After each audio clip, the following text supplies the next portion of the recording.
Medyo horror lang. Kwentong aswang, kababalaghan, misteryo na may konting pagkabarbero.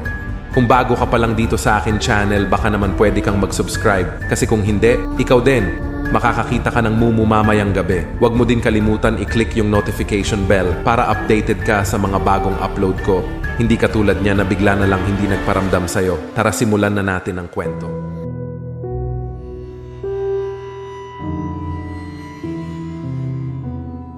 Papauwi na ako sa amin. Mga pasado 9:00 na yun. Naghihintay ako ng jeep pauwi sa amin. Nalit kasi akong umuwi kasi may practice kami para sa literary event na mangyayari sa susunod na linggo. Usually sa mga oras na ito, magagarahin na yung mga jeep kaya naman hinahakot nila lahat ng mga pasahero para makauwi.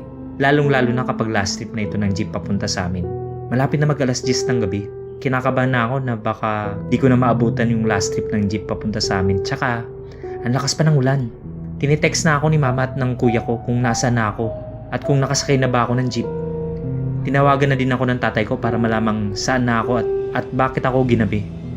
Kasabay ng tawag ni papa ang pagsesermon niya dahil sa tagal kong umuwi. Mga ilang minuto habang tumatawag si tatay, nakita ko rin ang jeep ni Manong Teban. May nakalagay sa ibabaw na 13C. Pinara ko na agad at sumakay. Napanatag na rin ang loob ng mga magulang ko, tsaka kuya ko, kasi nakasakay na ako eh. Si Manong Teban talaga ang magla-last trip ng jeep pauwi sa amin. Ewan ko ba, bata pa lang ako, alam ko na si Manong Teban talaga ang ginagabi ng umuwi.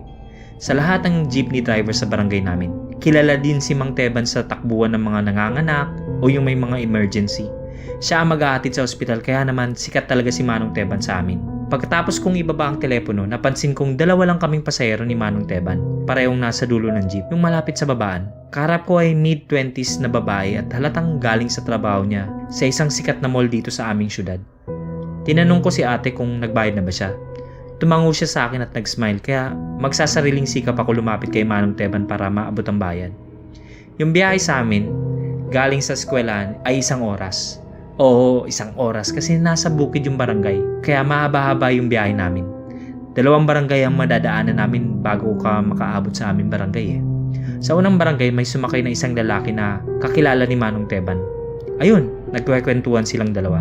Minsan nagbibiruan at nagtatawanan at ako naman nakikichismis. Minsan nakikinig ako sa usapan nila kasabay ng tawanan, kwentuhan at lakas ng music sa jeep ay siyang bilis ng pagtakbo ng jeep ni Mang Teban. Siguro ay gusto niya na ring magpahinga. Siguro ay gusto niyang makita ang asawa at anak niya. Dahil mabilis ang takbo ng jeep, ninanamnam ko ang lamig ng hangin na dumadapi sa aking pisngi. Nasyang paglipad ng aking makapal na buhok. Malapit na kami sa 2nd barangay. Nang biglang huminto si Mang Teban, medyo natakot na ako baka anong gagawin nila sa amin. Kaya tinanong ko si Mang Teban, "Manong, bakit po?" Hindi kumibo si Mang Teban. Nilingon niya lang kami ng kasama ko at nagparurot na ng takbo ng jeep. Tiningnan ko ang kasama kong pasahero pero parang wala sa kanya yung nangyari. Kinabahan na ako baka kasi anong gawin ni Manong Teban sa amin dalawa. Sumulya-puli ako ng tingin sa babae pero walang bakas na kaba sa kanyang mukha. Habang nagtatawanan si Manong Teban at kanyang kaibigan. Para po, hindi ko masyadong marinig dahil nakikinig din ako sa lokong kwento ng kaibigan ni Manong Teban at siguro sa lakas din ng music ng jeep. Pero parang may narinig talaga akong may pumara. Pero binaliwala ko na lang. Baka guni-guni ko lang.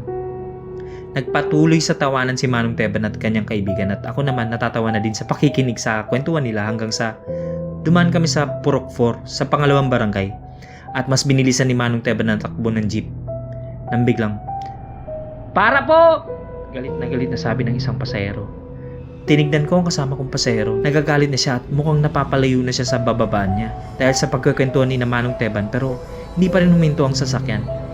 Mas lalong lumakas ang music at mas lalong lumakas ang tawanan at asaran ni Manong Teban.